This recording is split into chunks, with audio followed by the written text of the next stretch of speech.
Inilah kisah selebriti tanah air yang hangat dikatakan. Perceraian antara pelakon popular Kamal Adli dan Ukasha Sendros. Kisah cinta mereka yang bermula dengan bahagia kini berakhir selepas 4 tahun bersama. Ini kronologinya.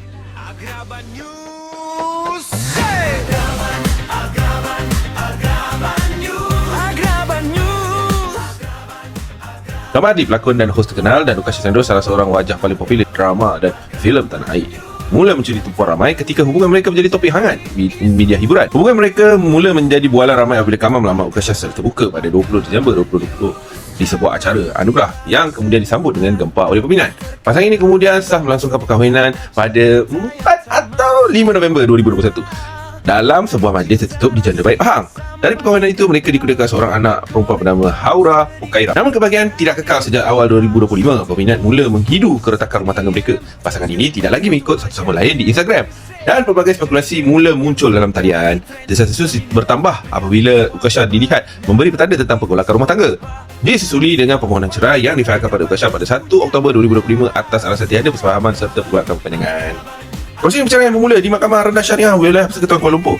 Pada beberapa peringkat awal, sesi disebut semula kerana Kamal tidak hadir atau kerana jalan penyelesaian perdamaian masih dicari. Kamal pernah muncul di samping peguamnya, tampil di depan media dan merayu agar netizen berhenti mengecap Ukasha serta menegaskan dia akan hadir untuk cuba mencari jalan damai demi rumah tangga mereka. Namun begitu, Ukasha ketika dilaporkan sudah diam diri dan tidak tinggal lagi bersama suaminya.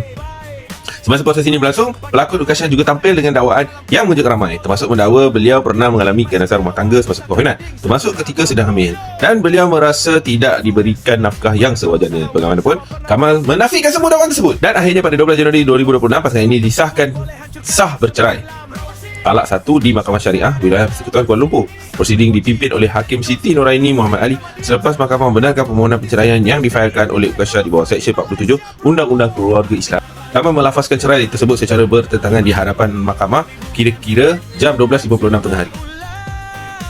Selepas lafaz cerai, keduanya memberi reaksi berbeza. Ukasha menegaskan tiada niat untuk rujuk buat masa ini, memilih untuk fokus pada masa depan bersama anaknya. Kamal pula berharap masih wujud peluang untuk dirujuk di masa depan, meski perpisahan kini merupakan kenyataan.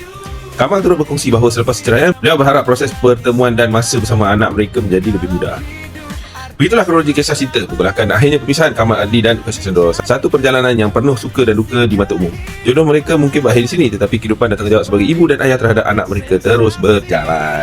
Jumpa lagi di masa akan datang. Assalamualaikum.